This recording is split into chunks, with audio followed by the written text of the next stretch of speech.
Bismillah, Assalamualaikum warahmatullahi wabarakatuh. Selamat sore teman-teman semua. Kali ini kita belajar fisika tentang termo. Masih tentang kalau di buku Cambridge itu blok ya, blok 1, blok 2, blok 3, blok 4, ada 4 blok. Nah, kalau nggak salah termo ini blok 2. Kita lanjut belajar tentang teori kinetik gas yang kemarin. Oh iya teman-teman, kalau teman-teman ada yang bisa on cam ya teman-teman, biar lebih serius saja kita belajarnya. Oke, lanjut share screen.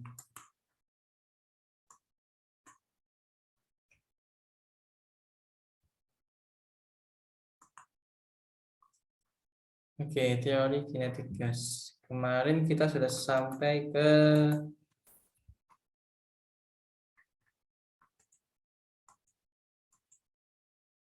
tekanan.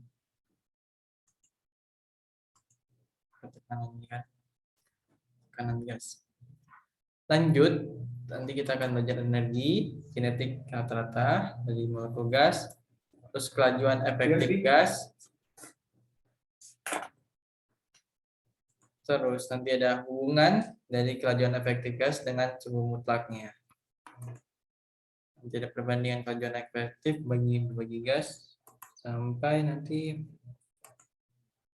terima ekipartisi energi. Ada derajat kebebasan mol gas diatomik, dan yang terakhir nanti ada energi dalam gas. Intinya dalam teori kinetik gas ini kita bakal belajar tekanan, suhu, dan volume. Terus selanjutnya ada volume, ada energi dan kecepatan. Oke. Teman-teman masih ingat gas ideal itu yang disebut gas ideal itu yang seperti apa? Disebut gas ideal itu yang seperti ini. Ada beberapa asumsi tentang gas ideal. Yang pertama, gas berdiri dari molekul-molekul yang hangat, yang sangat banyak dan jarak misah antar molekul jauh lebih besar daripada ukurannya. Yang kedua, molekul-molekul memenuhi hukum gerak Newton, tetapi secara keseluruhan mereka bergerak lurus secara acak dengan kecepatan tetap. Secara acak ya teman-teman geraknya. Jadi itu juga punya gerak, tapi secara acak. Yang ketiga, molekul-molekul mengalami tumbukan. Ya, namanya juga molekul yang bergerak acak pasti mengalami tumbukan atau tabrakan dengan, kalau nggak molekul lain, yaitu dengan dinding seadanya gitu kan, dengan asumsinya lenting sempurna. Kalau lenting sempurna itu apa? E-nya itu 1 kan. Nah, terus keempat, gaya antar molekul dapat diabaikan. Biasanya dalam fisika itu kita untuk memudahkan perhitungan kita mengabaikan gaya-gaya yang kecil gitu, yang kalau kita nggak masukin juga nggak terlalu berpengaruh. Misalnya gaya gesek udara. Itu kalau kita mau dapat spesifik kita masukin gaya gesek udara, tapi kalau kita mau gambaran secara umum aja kita tidak masukin untuk mempermudah ini kan, mempermudah perhitungan. Dan jika di fisika itu teman-teman bisa bayangkan nggak semua benda itu partikel kan, maksudnya titik aja gitu. Misalnya kalau di benda bergerak ini seperti ini, kita biasanya kalau di fisika itu kita mengasumsikan benda bergerak parabola gitu misalnya. Nah itu bendanya partikel, artinya apa? Dia tidak punya apa namanya ya, volume dan massa. Maksudnya tidak punya volume dan massa. Bayangkan teman-teman, sapi itu bentuknya gimana? Kakinya 4 begini. Nah ini kalau dihitung volumenya gimana? Susah kan? Dalam fisika itu ada apa namanya, kerapatan massa per volume kan misalnya gitu. Kalau kita bayangkan sapi atau mobil gitu, pasti beda lagi perhitungannya kalau kita mau spesifik. Karena di SMA kita belajarnya ya partikel, kita mengasumsikan sebuah benda itu partikel. tanpa mempengaruhi volume, gaya gesek atau lain-lainnya. Oke, selanjutnya balik lagi ke sini. Kelima, gas yang dipertimbangkan adalah suatu zat tunggal. Suatu zat tunggal. Sehingga semua molekul adalah identik. Jadi helium doang dalam, tidak ada kayak apa ya, yang metana misalnya. Metana kan itu campuran ya, metana itu CH. Yang tahu CH berapa metana? CH3. Nah, itu kan campuran ya teman-teman. Jadi itu bukan termasuk gas ideal. Kita mintanya tunggal agar identik, agar perhitungan jadi mudah. Nah, di sini kita mau main logika dulu nih teman-teman, konsep. Teman-teman, ada yang tahu tidak? Kita tahu kalau air mencair itu di atas 0, atau air membeku itu di bawah 0 ya. Dan air mendidih itu di atas 100 derajat Celcius. Itu mengapa? Apakah bisa selain itu? Ayo teman-teman berpikir gimana? Ini kita main konsep. Jadi saya kenapa bilang sekarang kita konsep aja? Soalnya kalau perhitungan itu pakai latihan soal. Kalau ini kalau kita memaparkan materi kita harus matang dulu konsepnya. Kalau mematangkan perhitungan itu latihan soal. Konsep dulu nih. Jadi apa namanya? Apa ya namanya? Coba kita gambarnya kita ubah ke piston. Nah, piston. Nah, ini. Ini teman-teman. Kalau air, bentar, saya buka PPT ini aja kali.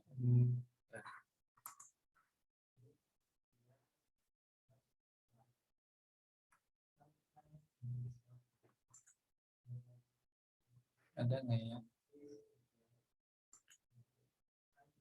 Termo.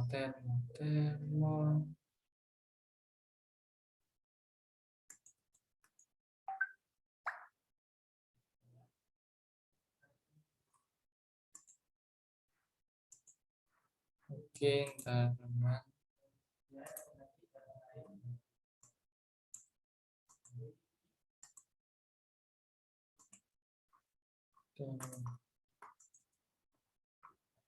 Oke, nggak ada.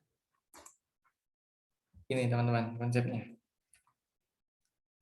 Jadi air itu bisa mendidih tidak perlu 100 derajat Celcius teman-teman.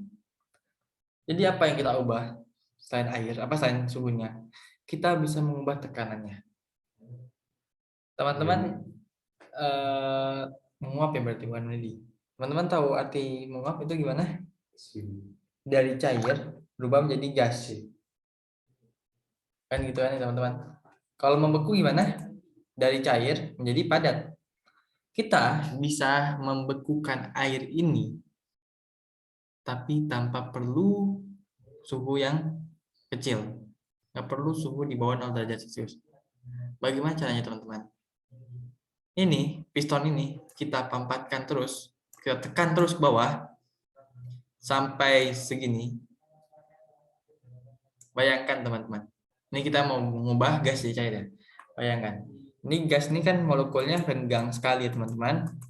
Kalau kita mapatkan, kita tekan pakai piston ini, molekul ini akan semakin dempetan, semakin berdempet, sampai akhirnya di tekanan tertentu molekul gas ini nanti menjadi air. Kenapa? Karena sudah berdekatan sekali dengan molekul-molekul gas yang lain.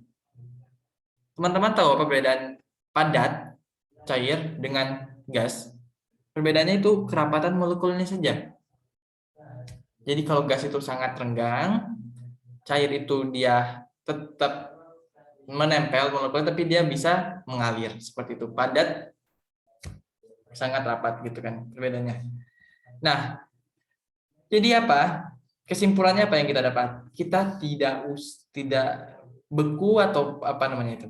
Beku atau menguapnya air atau gas cairan yang lain itu tidak selalu bergantung dengan suhu. Bisa bergantung dengan tekanan. Tapi kenapa kita kenapa kita dulu berpikirnya, oh mendidih berarti apa, menguap 1 derajat Celcius di atas 1 derajat Celcius.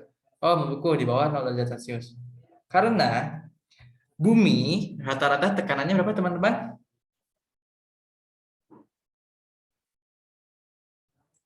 Bumi rata-rata berapa rata-ratanya ininya tekanannya? Ada yang tahu tuh?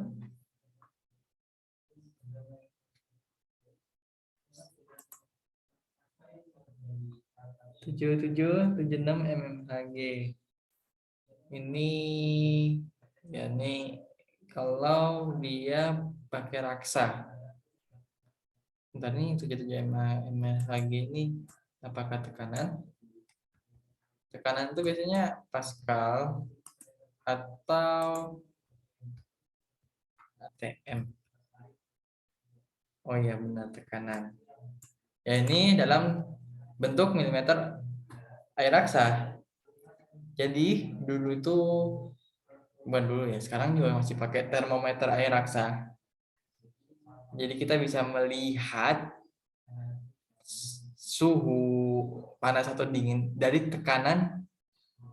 Jadi suhu itu memberi efek kepada termometer air raksa. Nanti memberi tekanan. Nah, air raksanya itu kan bakal naik seperti itu kira-kira. Itu termometer. Nah, pada umumnya kalau kita mau pakai Pascal atau ATM, itu 1 ATM. Atau sebanding dengan 1 ATM itu berapa? 1 kali 0,5 kali 10⁵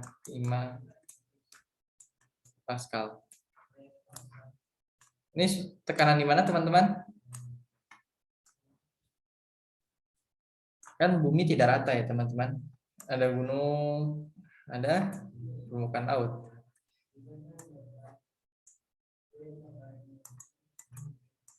Nah,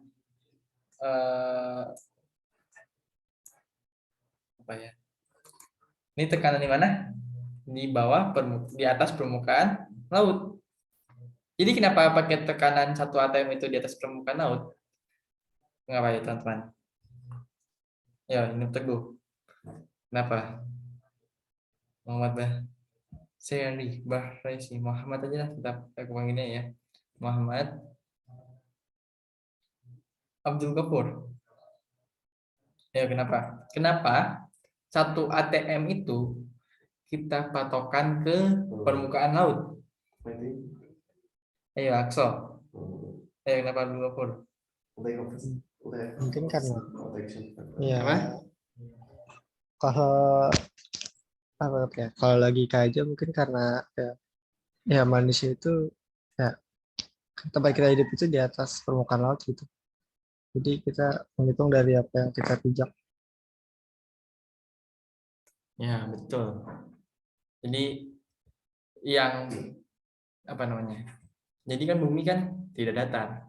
Yang datar itu lautan. Benar nggak, teman-teman? Kalau tanpa ombak tanpa itu lautan itu datar. Pasti sama.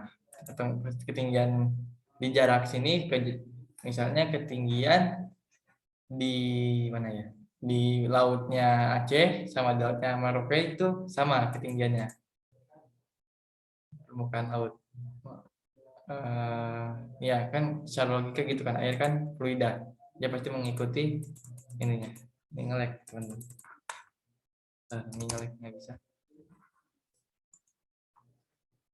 Terus selanjutnya, jadi kalau logikanya di permukaan laut 1 atm, di permukaan di atas gunung, di puncak gunung lebih dari 1 atm atau di bawah 1 atm tekanannya?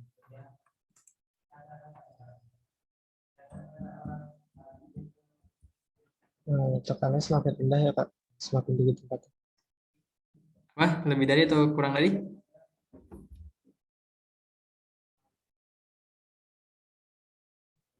Zulfur, tadi apa? Lebih dari atau kurang dari? Lebih rendah mungkin. Lebih dari. Oke, gini. Ini nggak bisa ganti. Nggak bisa. Nah ini, jadi ini misalnya kita anggap permukaan laut. Rata. Permukaan laut. Ini di sini 1 atm. Makin ke atas dari permukaan bumi di gunung gitu misalnya, itu di gunung kurang dari 1 atm. Kurang dari 1 atm. Ini yang menyebabkan mengapa di gunung itu air lebih cepat mendidih, lebih cepat menguap, lebih cepat mendidih.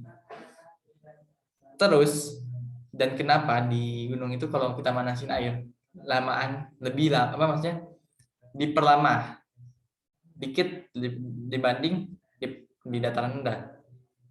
Karena misalnya kalau di sini titik di air itu 100 derajat Celcius di permukaan laut.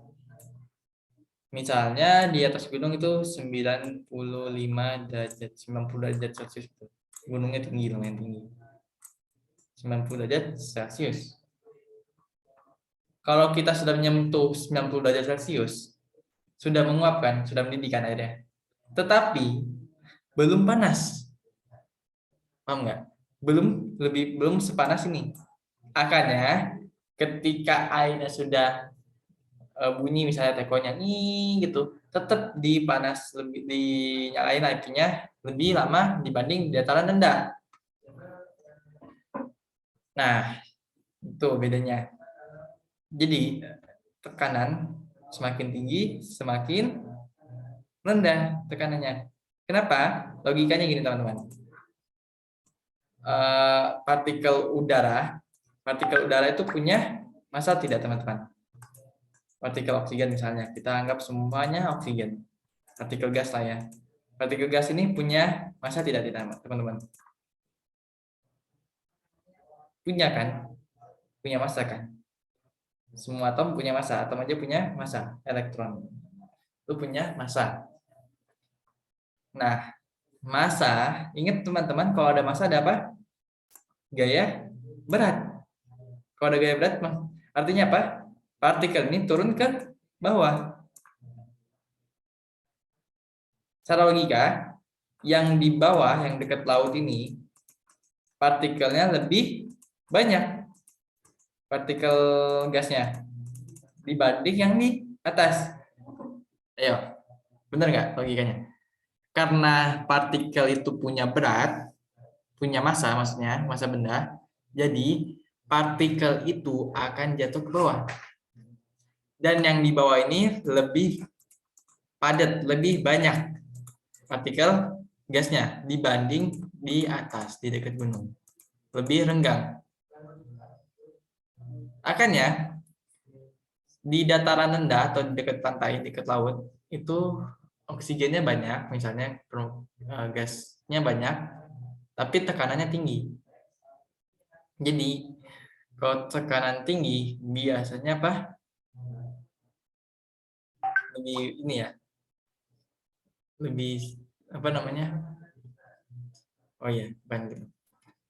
Gini aja, masuk ke ini, logika ini. Pernapasan. Teman-teman, ini kita nyambung ke biologi. Bagaimana cara paru-paru kita bernapas? Kemarin kan saya mau janji, mau ngasih tahu ini. Ini teman-teman, bisa dibayangkan nih paru-paru sebesar ini. Ini bukan fungsinya buat nyedot udara. Nyedot kayak sedotan gitu. Bukan. Jadi, ternyata kita tuh tidak nyedot. Kita tuh cuman merenggangkan paru-paru, menutup paru-paru. Yang udara itu mengalir sendiri, keluar sendiri tanpa perlu tenaga lebih. Itu maksudnya perlu sedot atau apa. Jadi, teman-teman tahu ekstraksi ekstraksi lagi ekspirasi sama inspirasi. Nah, itu Apa bedanya dari ekspirasi dan inspirasi? Jadi ekspirasi itu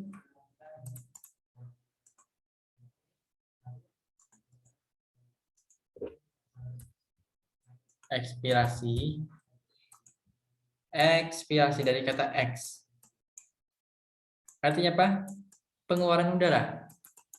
Pengeluaran bukan udara, oksigen. Pengeluaran oksigen. Ekspirasi. Dan ada satu lagi inspirasi. Gimana tulisannya, saya kurang tahu juga. Pokoknya masuk udara. Jadi kalau di namanya itu di biologi, Awal itu. step pertamanya ekspirasi itu kan mengeluarkan udara. Mengeluarkan udara itu ketika darah kita besar atau dada kita kecil. Kecil kan? Jadi volume paru-paru mengurang. Volume paru-paru mengurang, apa penyebab? Apa yang terjadi? Kalau volume paru-paru mengurang, kita ingat rumus gas ideal PV nRT. Ini udah belum saya kasih tahu ya teman-teman. nRT. P ini berbanding terbalik. Oh udah ya. P ini berbanding terbalik dengan volume. Jika volume besar, volume mengecil, artinya apa? Tekanan membesar. Betul kan logikanya? Jika volume mengecil, tekanan membesar. Tekanan gas dalam paru-paru kita, misalnya oksigen, itu CO2 misalnya, itu membesar. Selanjutnya apa? Ini kalau kita gambar hidung. Saya. Ini kan di sini tekanan tinggi.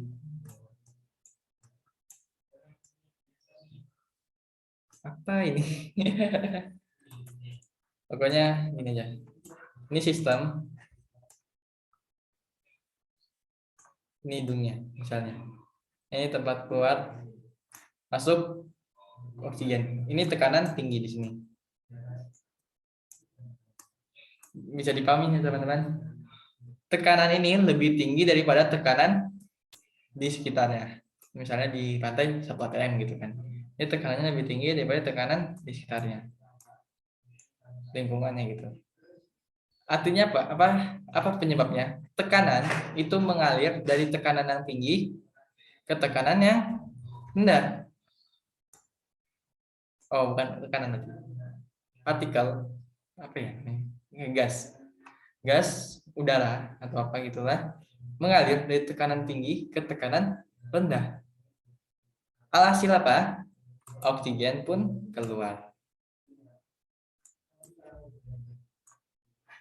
Terus dada kita apa ya, berkontraksi berarti ya teman-teman, untuk mengembang itu. Berkontraksi lagi dada kita, paru-paru kita.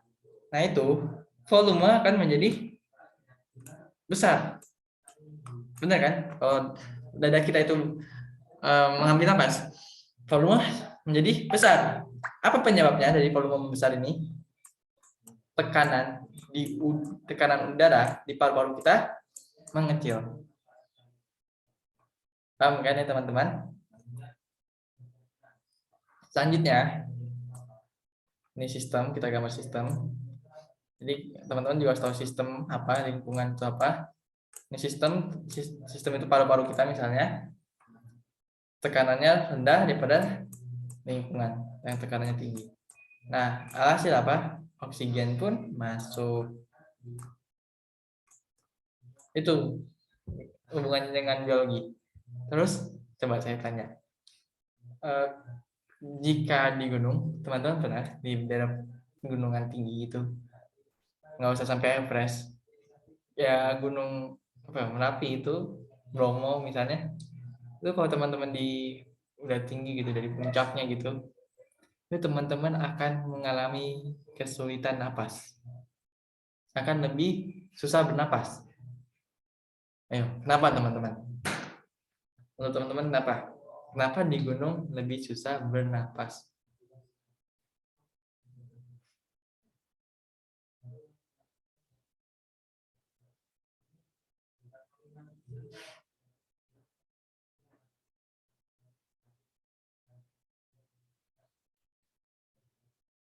Ya, kenapa teman-teman?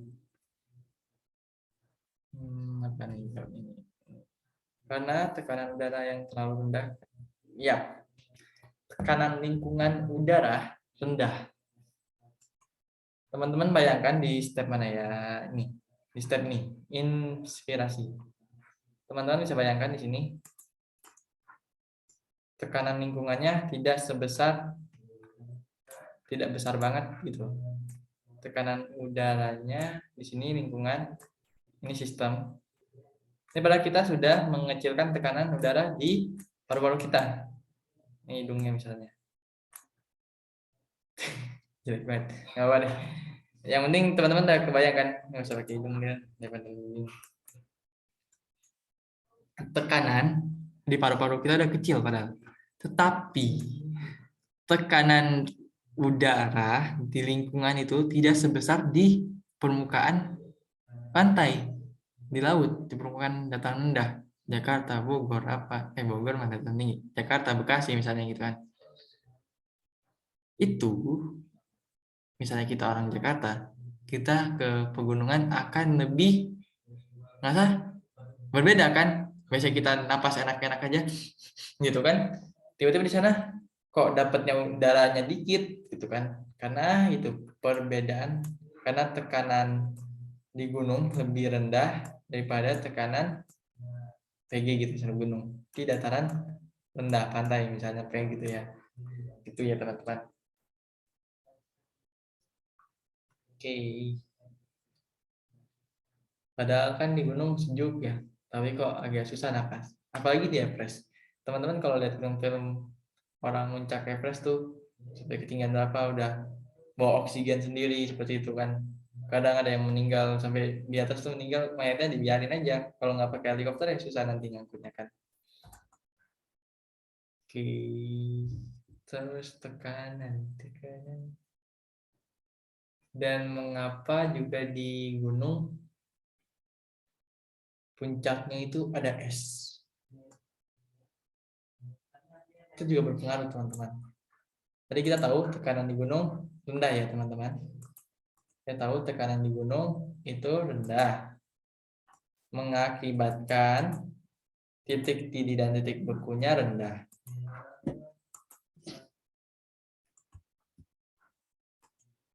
Titik beku itu dia naik ya.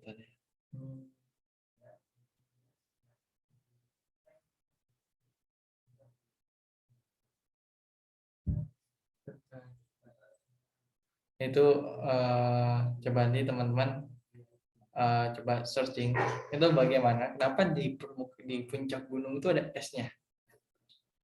Itu pasti pengaruh dari tekanan. Oke, lanjut ya kita ke perhitungan. Sekarang konsep udah matang lah menurut saya. Jadi kenapa oksigen itu bisa masuk ke paru-paru atau bisa ke paru-paru gitu kan. Nah, di sini ada energi kinetik. Setiap benda bergerak pasti memiliki energi kinetik. Itu ya intinya teman-teman. Setiap benda bergerak pasti memiliki energi kinetik. Kalau bergerak kan pasti mempunyai kecepatan ya teman-teman.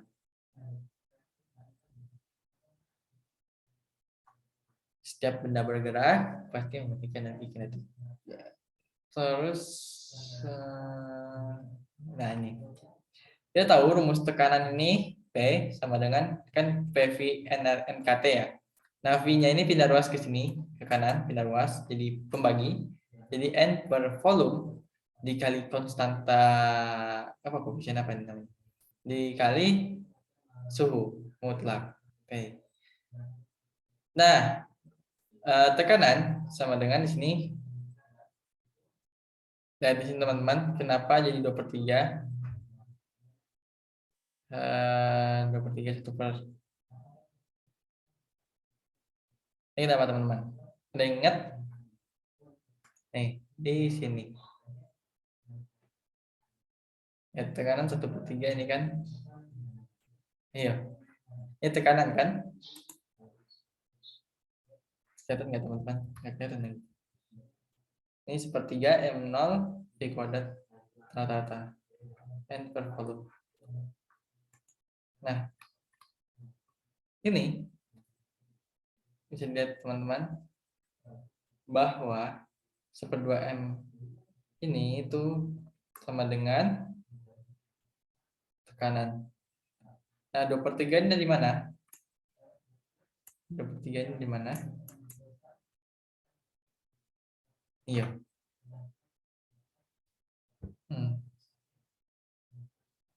Gimana nih teman-teman? Yang tahu nggak? 2/3 ini dari energi kinetik. Energi kinetik 3/2 kT.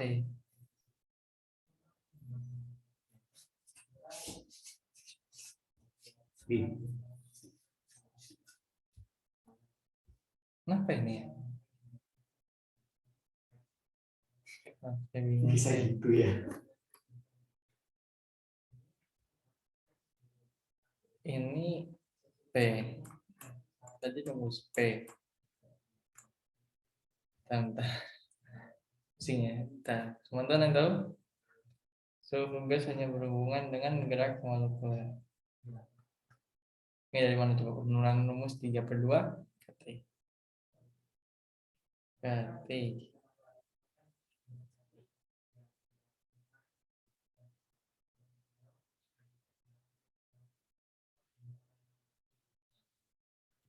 Coba ya, saya turunin aja rumusnya. Oke, ini di sini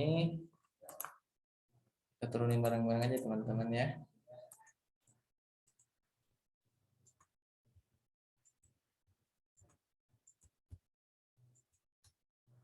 Kemarin kita tahu kalau P itu sama dengan 1/2 M0. Nih, yang ini 1/2 M0 di kuadrat rata-rata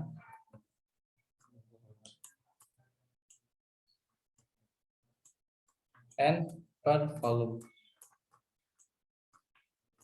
5 partikel per volumenya. Selanjutnya, tadi di sini ada rumus lagi. P itu yang gas ideal, teman gas ideal. N I KT. Nah, coba kita apa namanya? Ini teman-teman ingat nggak energi kinetik itu 1/2 mv kuadrat. Ini energi kinetik ya teman-teman. Maaf ini Devi siapa ya? Nah, teman-teman bisa lihat di sini. Ini ada 1/2 mv kuadrat. Ini 1/3 ya. 1/3. Oh iya. Jadi gini teman-teman. Ini 1/3. Kita tahu kalau energi kinetik itu apa? Ini kan 1/2 mv kuadrat. Kita mau ubah bentuk ini jadi 1/2 mv kuadrat. Bagaimana teman-teman? Dikali 2/2. Dikali 2/2 itu kan 1 kan? Tidak berubah kan?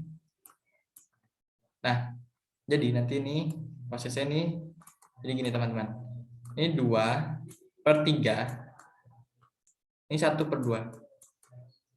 Ini 2 ini dari mana? 2 ini dari 2/2 yang tadi dikali jadi 1. Benar kan teman-teman? Nah, ini 2 ini dari apa namanya sih? 2 ini dari 1 itu 2/2 kan? Jadi tidak merubah bentuk ya teman-teman. Nah, ini kita pisah. Kita mau bentuknya jadi 1/2 M0 V kuadrat. Pokoknya kita mau jadi bentuk energi kinetiknya. Seperti itu ya teman-teman. Nah, ini N per V lagi. Nah, ini apa? Energi kinetik. Yang ini saya biruin ini energi kinetik. Nah, dari persamaan ini kita jadi tahu. Coba kita new slide lagi.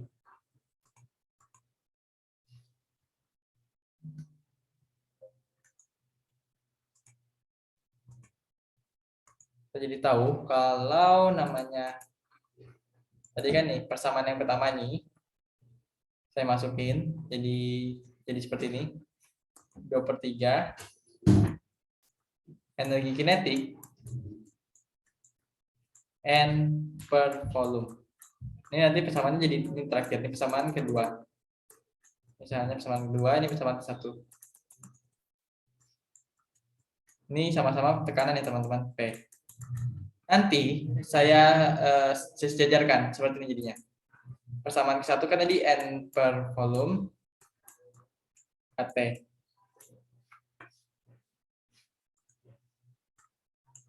N per volume KT. Dan persamaan yang kedua tadi, itu masih ingat teman-teman apa? 2/3 EK, energi kinetik dari 1/2 mv kuadrat tadi, dikali N per P. Nah, teman-teman bisa lihat ruas kanan ruas kiri ada N per V. Bisa kita coret. Nah, ini kita dapat energi kinetiknya jadi sini. Energi kinetik sama dengan ini tinggal dibalik ke pindah ruas ke kanan ke kiri 3/2 KT. Oke. Ini dapat rumusnya ini. Energi kinetik itu 3/2 KT. Dari mana? Dari tadi tekanan yang satu gas ideal dengan tekanan yang apa namanya ini? Tekanan dari apa nih? Tekanan formulasi tekanan gas dalam wadah tertutup. Jadi ada dua rumus tekanan, yang dari gas ideal dan dari yang gas ideal tuh yang saya maksud dari ini ya, siapa namanya ini penemunya, Boyle Gay-Lussac. Kalau yang ini dari momentum kan, yang sepertiga M0 V kuadrat ini dari momentum. Jadi diukur momentumnya gimana kayak kemarin kan. Nah ini dari dua persamaan tadi disatukan, jadi ini N per volumenya bisa dicoret dan ini dapat energi kinetiknya dari sini. Nah teman-teman, ada yang bingung tidak? Kok bisa dapat energi kinetik 3/2 KT itu dari mana? Nah itu dari penurunan tadi. Coba renungkan gimana dapatnya.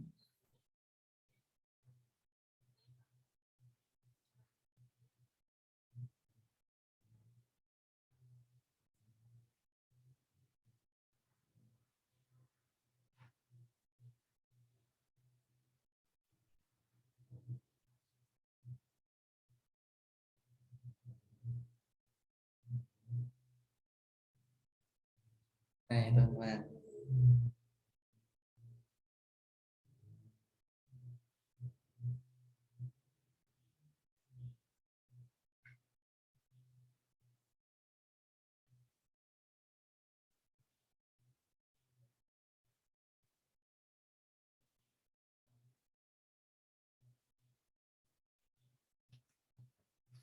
Jadi di sini saya akan review apa saja tadi kita belajar. Kita belajar konsep tekanan.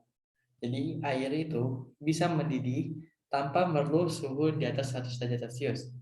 Yaitu dengan apa caranya? Tekanannya itu di otak-atik diubah. Dan tekanan itu bisa diubah gimana caranya? Misalnya dalam piston ini. Gimana cara menambah tekanan di dalam piston ini? Yang pertama, mengecilkan volumenya, ke bawahin. Yang kedua, mengisi piston ini dalam sistem ini partikel terus diisi terus. Itu akan tekanannya besar. Contohnya apa? Teman-teman tahu nitrogen cair? Nitrogen cair itu dari mana asalnya? Nitrogen gas diisi terus ke dalam tangkinya itu sampai tekanannya sangat tinggi dan menyebabkan gas itu cair.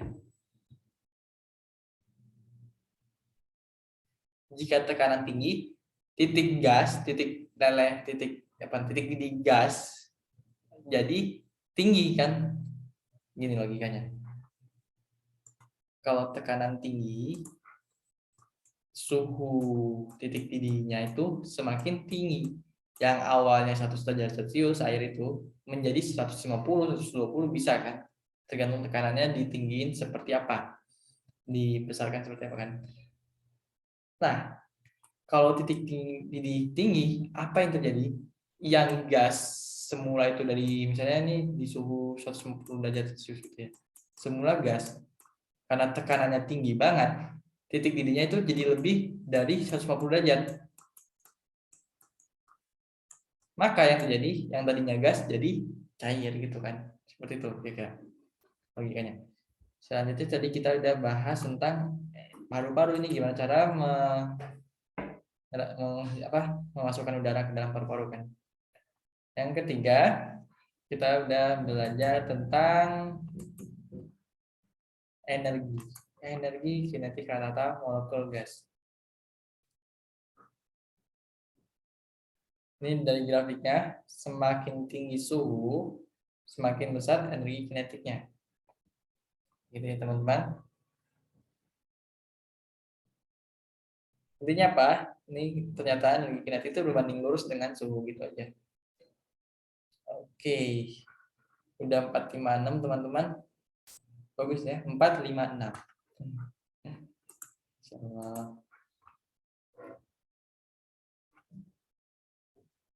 Oke, selanjutnya kita akan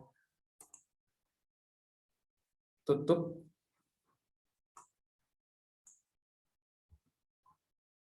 dengan nggak ada pertanyaan kan teman-teman?